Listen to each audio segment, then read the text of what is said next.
Welcome to part 25. We are finishing Lakebed Temple even if it kills me. But thankfully it does not kill me. And thanks to turning on the water from the west side, the water in the main area now rises to a level where we can reach the boss door, but we still need the boss key. Anyway, I'm coming back this way because we're doing some backtracking, and by turning the stairs this way, we are essentially allowing the water from the west side to flow to the east side. Yeah, I know it's a little complicated. Just keep watching, you'll see. And the water from the west side will fill up this room right here, which raises this bridge, allowing us access to that little cave over there. Isn't that dandy? Hey. So you can just jump down, we can take the platforms. It doesn't really matter as long as we get over to this area.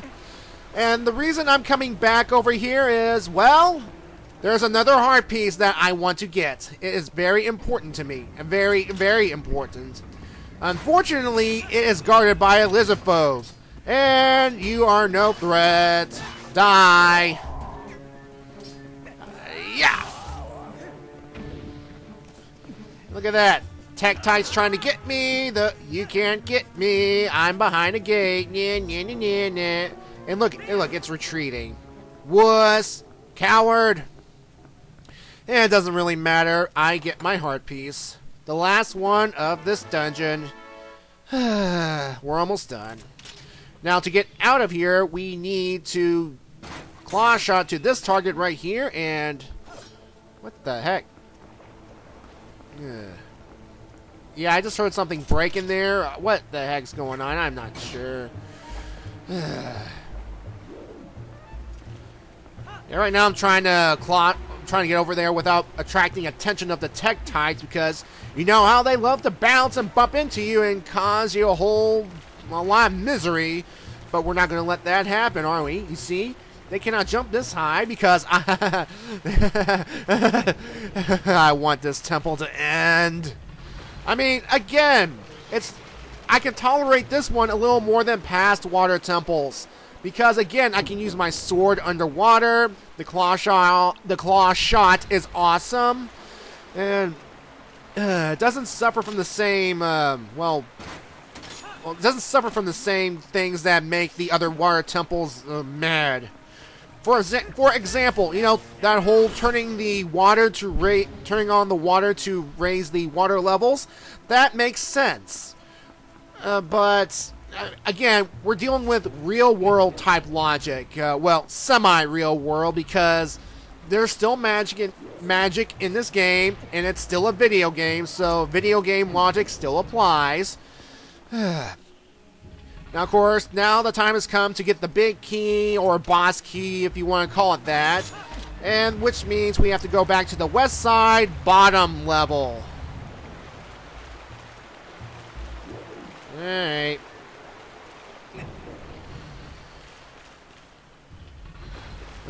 Tektites. You guys are pathetic. The end. It's dead. Come on. Come on. Push it. Push. Thank you very much. Okay. Now, like in the east side, when turning on the water from the west side, it causes the cogs to move around, which means now we can go across the room. And yeah, the added challenge is there are keys in the area that can really ruin your day if they hit you and knock you down into the bottomless pit. Now for this first cog right here, you can either ride the platforms or you can just claw shot to one of the targets that is on the gear and ride that across. I'm going to take that option right now because you gotta be honest, the claw shot is a cool instrument. There we go. Alright, now of course we have to deal with keys as they flap towards you. And look, oh boy, don't look down, don't look down. Don't look down, just ignore them, don't hurt you. See, they're not touching you. Well, at least until we get here, then the attack begins. Die. Die. I should have probably brought out my slingshot to take care of these keys, but who cares? They're dead now. Now for this cog, we have to use the claw shot. No choice. So just wait for an opportune moment. Make sure that the platform from the first cog doesn't block your way. See, sometimes it can be annoying just to hook onto a target or grapple onto a target. Come on, move it. Move out of the way, you stupid thing. There we go. Well, okay, don't look down. Don't look down. Avert your eyes. I mean, that foggy region to nowhere. Ignore it. Don't completely ignore it. La la la la la. And here we go. You can drop now. There we go. Thank you. Okay. All right, Bat. You decide to ignore me. So, meh. I'm going to ignore you. So, meh. Alright, so this is a little underwater maze we have to navigate in order to get to the boss key, so let's do this. Now, see this section right here? This might as well be an underwater, under the sea type dungeon. You know, for some reason, I'd expect Ariel to pop out, Sebastian, even Ursula at this area. I'm serious, look at this. Look at the design of this place. Alright. Yeah, it's easy. It's easy to get lost here. So just be careful. Be careful. Be careful of the shell blades. Be careful of the Bari jellyfish things. Hey, ah! Come on. Thank God the shield does its job protecting me. But you would think it's a metal shield, and touching it with electricity should shock Link, unless there are some kind of rubber insulators on Link's shield. And here's another thing. The jellyfish are producing electricity. Why doesn't it shock Link in the immediate area? It should hurt Link, you know, at least take damage enough so that it would reduce hearts. And again, why am I bringing this kind of logic into it? He's just like... I just don't... I should just shut up now. I'm just gonna try and go with the flow. This place is almost over with. Come on. Come on, you stupid opening. I know you're here. There we go. There you are. No, go up. Go up. There we go. There we go. Oh, no, look. Look at this enemy right here. It's a fish that looks suspiciously like a water bomb. And guess what? When you hit it, it becomes a water bomb. And, well, it's one way of having an infinite supply of water bombs. Because as soon as one of these things explode, another one will appear. And when we hit that one, it will also explode. See? And I bet you that's where Barnes got the inspiration for the design of the water bombs. From these water bomb fish things. Don't worry. We're almost there. Just... come on.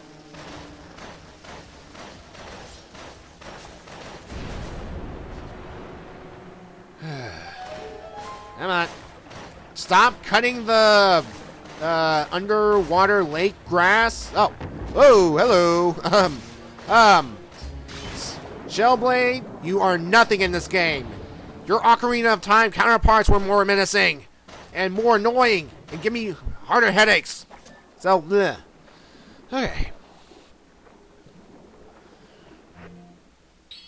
There we go, there we go. Okay. Now, from here, we are going to enter this door. I said enter this door. There we go. And we have another one of these chew worms. And it's Bubble Companion.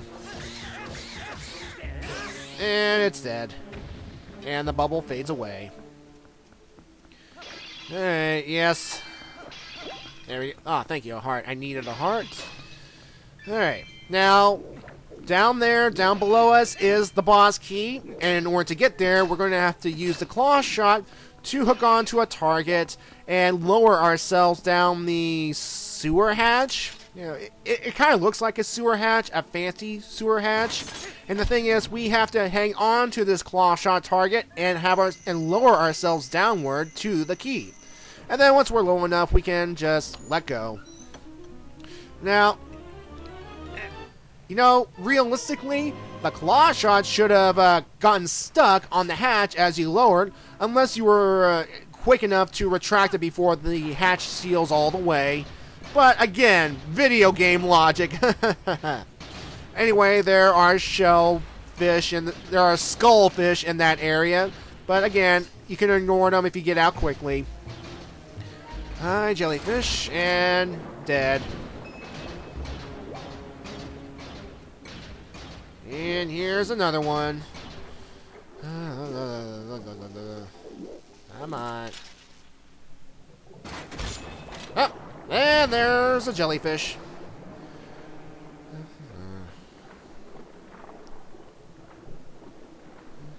Under the lake.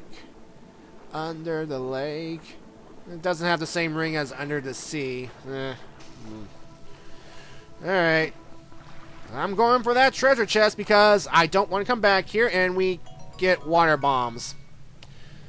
You see, this dungeon will not let you run out of arrows and bombs. Ugh.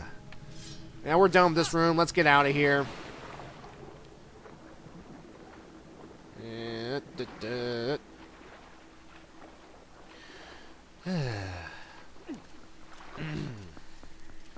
I'm sorry if I'm boring you. We're almost out of here.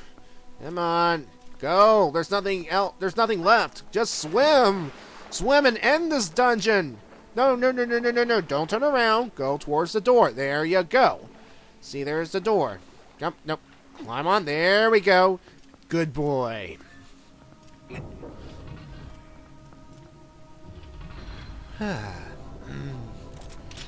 You know, and here we go again. You know, this game so far has followed a kind of a set pattern to the one in Ocarina of Time. When you think about it, you know, the first dungeon in this game is a a dungeon based on the forest. Like in that one it's the forest. In this one it's the forest temple, and in Ocarina it's the Deku tree. Both of them were inside giant trees, and the second one is based on we help the Gorons, and the one in Ocarina is the Dongo's Cavern, where they harvest bombs and bomb rocks and tasty foods. And this one's the Goron Mines. See where I'm going with this? However, the third one, while it is a water-type dungeon, it's not inside a giant fish. See?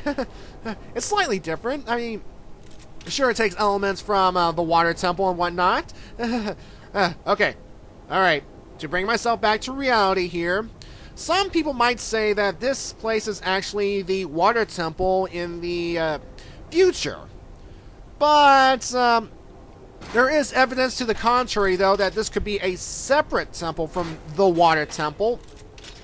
One may look at the geography, if they have the time, of Lake Hylia to find that there is evidence about another temple somewhere, the entrance to the water temple, even though it doesn't technically exist. I'm just spewing stuff. I'm sorry. It just keeps going and going and going, but thankfully we got the boss key. We got pretty much everything in this dungeon. We are ready to fight the boss and get out of this place once and for all. Come on. And I hate respawning enemies. Alright, now that we have gotten everything from both sides of the room, there's nothing else left to do, so let's dive into the middle of this room. And the middle of this room contains some skullfish, so be careful. Now, there is a treasure chest right here.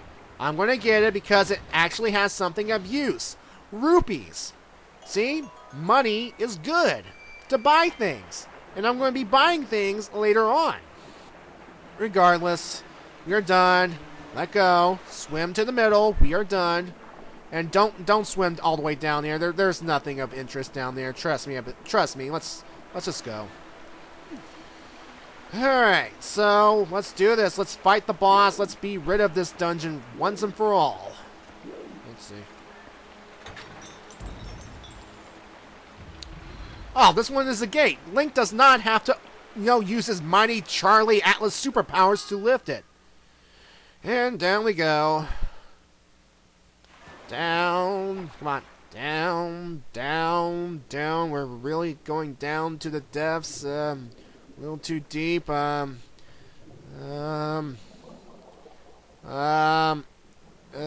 boy. Yeah, that one tentacle that's popping out of the sand floor, it doesn't look promising. There we go. Hello there. My, an eyeball and a tentacle. What's an unoriginal concept? And even more tentacles pop up. Whoop-dee-freaking-do. And a giant mouth. Goody. Meet the Twilight aquatic Morphle. And this boss will remind you of another Zelda enemy from the Water Temple. It's an enemy called Morphia. It's essentially a nucleus that is controlling some magic water. And, well, essentially, you have to hook shot or long shot the nucleus out of the tentacle in order to attack said tentacle itself. Here, we're pretty much going to do the exact same thing. Lock on to the eye in one of these tentacles and, well, grab it and do some sword damage with it. Now, as you just saw earlier, the tentacles here can grab you and you can become Morphle's snack. But thankfully, we are once again operating on a video game logic. Because if this were real, well, Link would be Monster Chow by now. But no, he's still alive and well. Albeit one heart less. And after you damage Morphle's eye, he will start spewing out water bomb fish. And after another round of shooting, grabbing the eye and hitting it, Morphle will go from its Sarlacc phase, and it will pop out of the ground. Like so. And thus the second phase of this boss fight begins.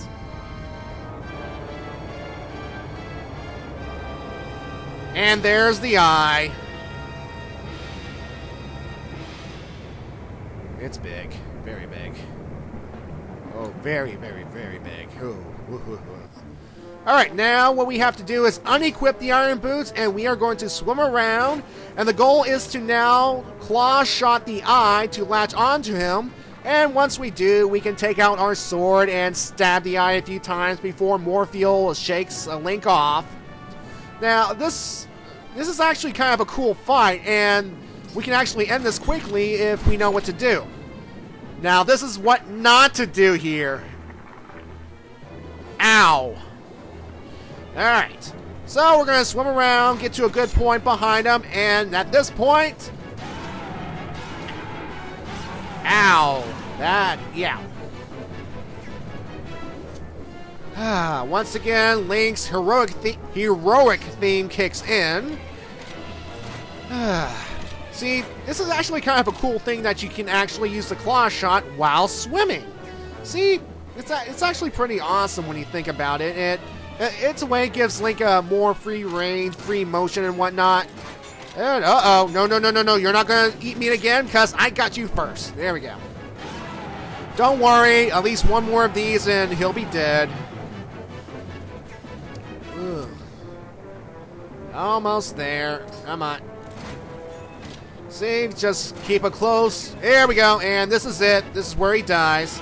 See, all you have to do is just keep a close distance from him, but make sure he does not suck you in so that he can take a little taste of you, and you should be all right in the end. And that's it. With Morpheel's death, we will get our third Fuse Shadow, and we're one step closer to finishing the game. Oh, and when Morpheel slams against the wall, it conveniently drains the water in the area.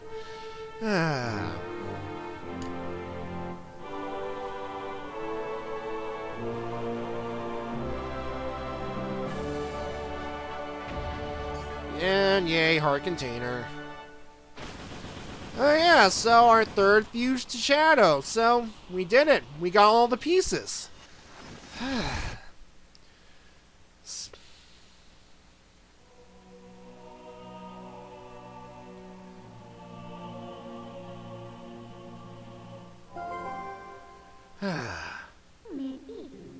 Yeah, we know, Imp.